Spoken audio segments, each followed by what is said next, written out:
এই যে হচ্ছে আমাদের আজকের মা কুলো নিয়েছিল সকালবেলা মাথায়, আর এখন দেখুন এই যে পুজো হচ্ছে আমাদের এখানে।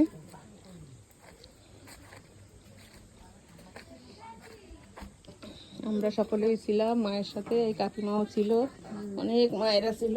এই দেখুন আমাদের মায়ের মন্দির, এই হচ্ছে মা শীতলা। এখানে এখন পুজো হয়ে গেছে, দেখুন যজ্ঞ হয়ে গেছে।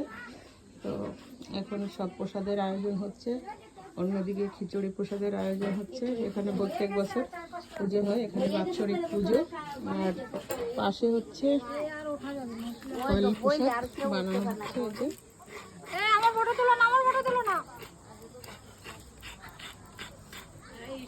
তোমার একার ফটো তুলছি নাকি? সবার ফটো তুলছি। আর এই যে হচ্ছে সেই বড় গাছ, এই দেখুন বিশাল বড় বট গাছ। আর এই গাছের নিচেই কিন্তু মায়ের পুজো হয়। মা তো জানেন এই যে বট গাছের নিচে থাকে শীতল ছায়া।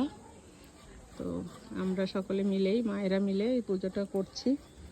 আর এখানে প্রত্যেক বছরই পুজো হয়। আর এইখানে দেওয়া হয় শিব বাবাকে তেল, সিঁদুর, জল, দুধ, যে যেমনভাবে পারে। দেখুন এইখানে কিন্তু ভোলানাথের পুজো করা হয়। এখানে এই যে শিবলিঙ্গ রয়েছে আর ত্রিশূল আছে। এখানেও কিন্তু সকলে তেল, সিঁদুর, ডাবের জল, দুধ, গঙ্গার জল, সমস্ত ধূপ দীপ দিয়ে এখানেও পুজো করা হয়। গাছটাকে কিছুটা অংশ মানে কাটা হয়েছে, এই জায়গাটা সুন্দর করে বানাবে সেই জন্য।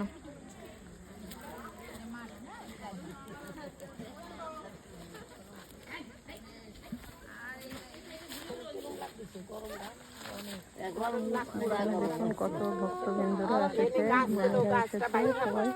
মাসি গান করেন, গান করেন, একটু গান করেন। সিন্দুরের বিন্দু বিন্দু কাজলে রই রে, এক তোরা দে